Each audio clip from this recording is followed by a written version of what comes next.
Star Wars Ahsoka Episode 7. Here's my spoilery review and reaction. So, first of all, this episode continues the trend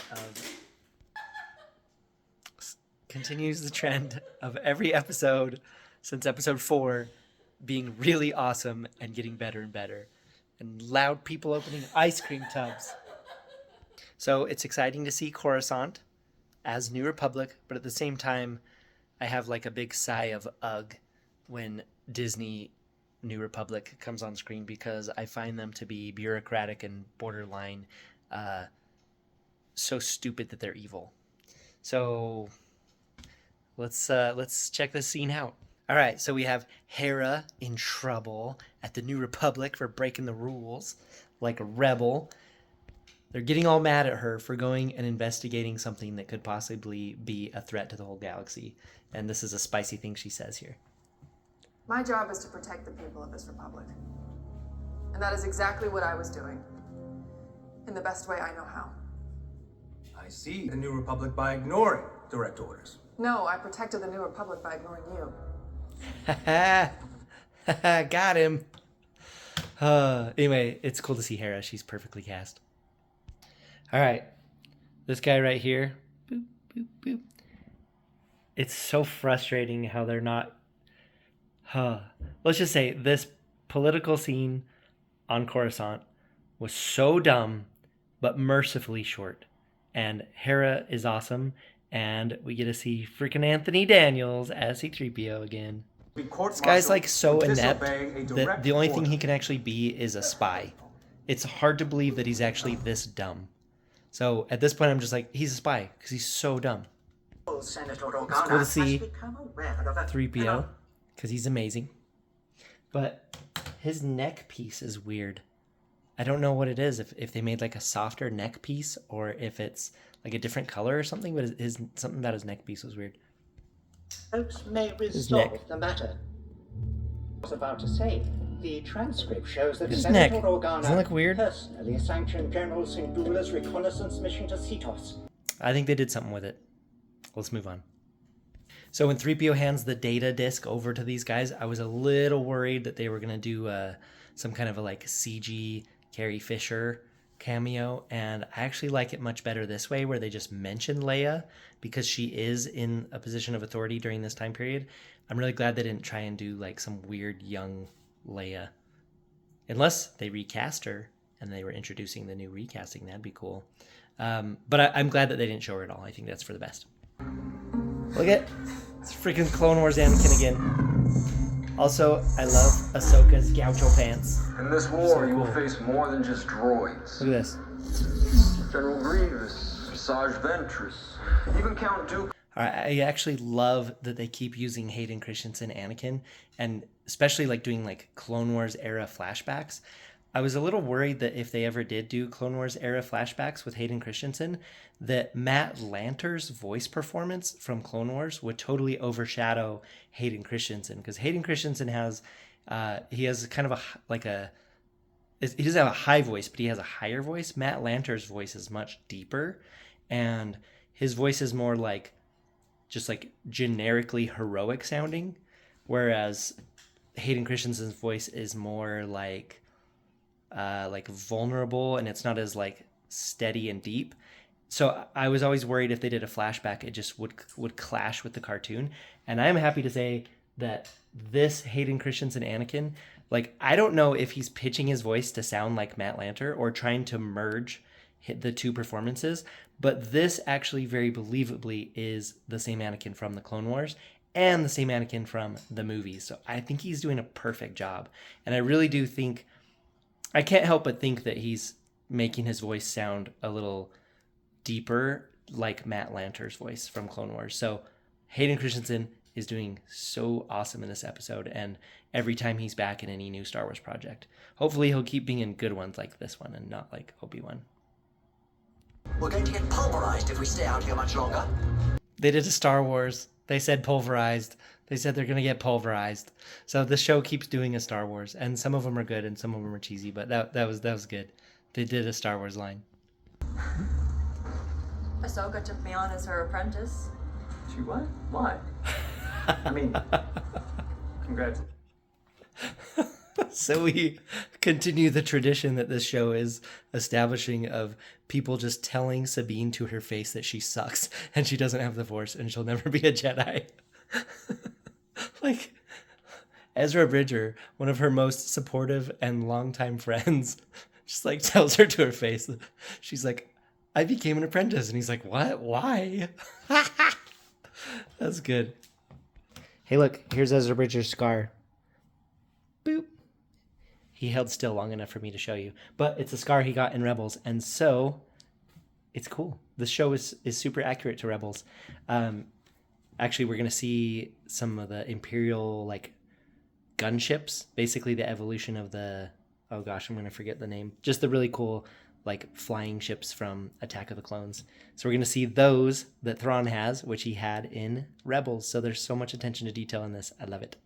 So this was super unpredicted by myself. This is Balin's skull. So Ray Stevenson, who I was like, I've never seen him in anything. Turns out he's one of the guys, he's Thor's friend in the Marvel movies. He's got like the big old beard. So I've totally seen him before. That role just totally sucked. So anyway, this is the first time I've seen him like actually getting a chance to act. And he's so good. Oh my gosh. But this, I did not predict this at all. And take your place in the coming empire. He's telling her to go fight by herself. Because Your ambition drives you in one direction.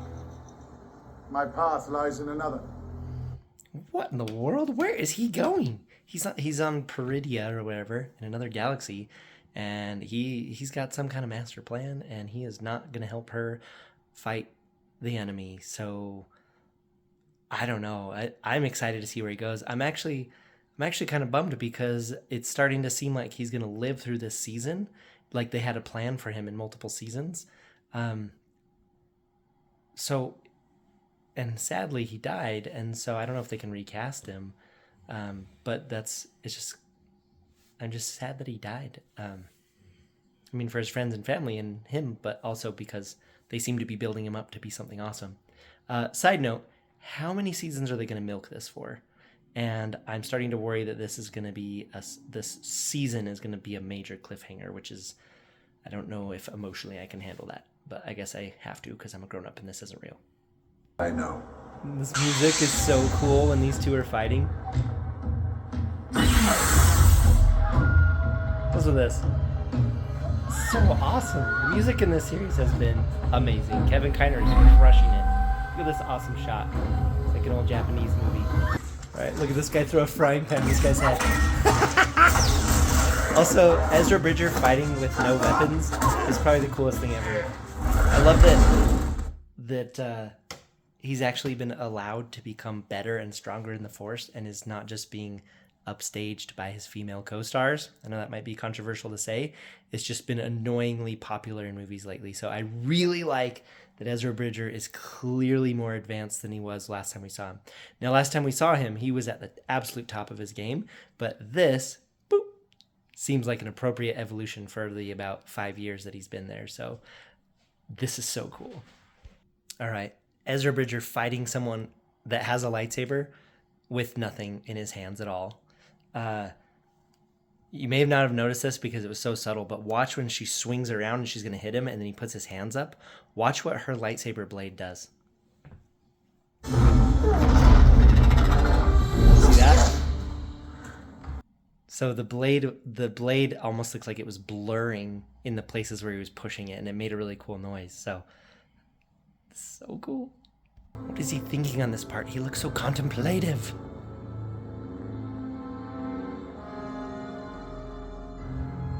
Look at him! Look how thoughtful he is. Man, I hope I can look like that when I'm that old.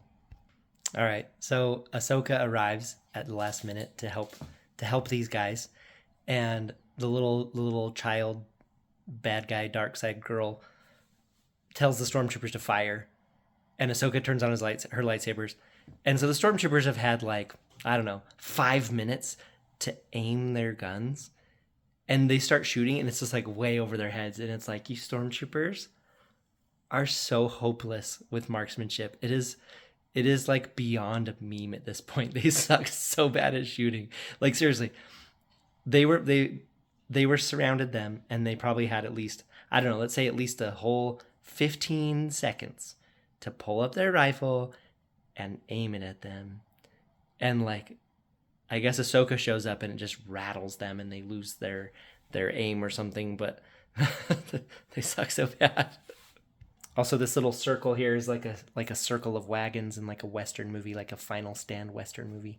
It's cool to see Dave Filoni take influences from old like Japanese movies and Western movies, and basically just do what George Lucas did, which is take cool things from older movies and bring them in.